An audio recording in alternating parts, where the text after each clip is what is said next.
So the defending champs, the Perth Wildcats.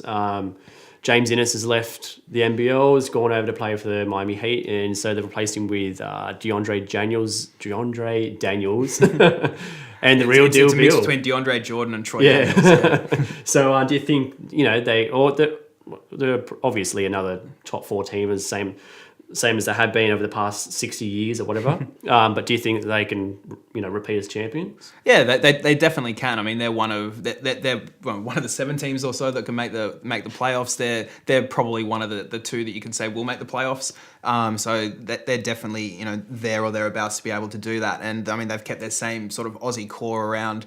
Obviously bringing in Daniels, keeping Beal around as well is huge for them. The finals MVP, and I mean you got to just say hats off to Nick Marvin and the team there with the way that they go about their recruiting and getting their imports, because I mean virtually every team goes over to America for summer league. I mean, it was almost seemed as soon as the season finished, Nick Marvin and a few of the assistant coaches, a few of their scouts and guys were already over there in America. I mean, we saw them popping up on Pardon the Interruption with a jersey. They're already around working all their connections, and bring a guy back like Daniels is just huge. So Daniels was drafted by the Raptors this year, second round, 37th pick overall or something?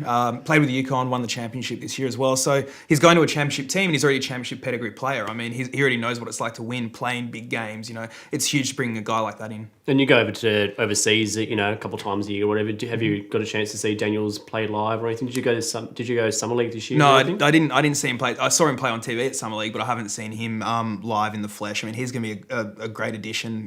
He can play outside, he can play inside. He's long. He can play almost any position on the floor. He can hit some outside shots. He can get to the hole easily. He's really really good defender as well. I mean, he's a guy that you can have sort of playing at that 5 for parts if you want a more athletic, faster team. Yeah, and Jermaine Beal last year got grand final MVP, and a lot of people thought, myself included, that he was probably the most valuable player of that Wildcats team throughout the whole last season. Well, why are you hating on my man Ennis? But whenever you needed a shot, it was always Beal, and he was always there to steady the ship. Him and Damian Martin. But do you think that Beal can carry over that momentum from grand final series and maybe even be a top 3 MVP candidate this year? Yeah, definitely. I mean, we saw exactly what he can do when he's leading the team, when with the performance he had in the finals, and he always was that key piece in that team. I mean, you are right. Even though he wasn't always the guy who was the leading scorer, but the way that he was able to facilitate the offense,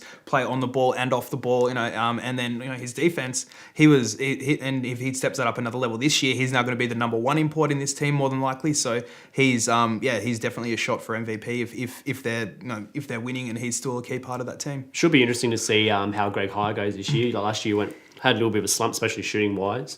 The season before he had a bit of a breakout year. Do you think that with the addition of Daniels somewhat taking up his position again, and he's got Wagstaff still there in front of him, although Wagstaff can play more with the 4, but do you think Hire can step it up again this year and try and take off from where he left off a couple of years ago? Yeah, I mean he definitely can, and there is a bit of a clog at his position there, but I mean he's just been improving year in year out in the league, and even though there were patches last year where he wasn't able to get as many minutes as he would have liked, I mean if he just keeps doing the work, he's going to get rewarded by the coaching staff.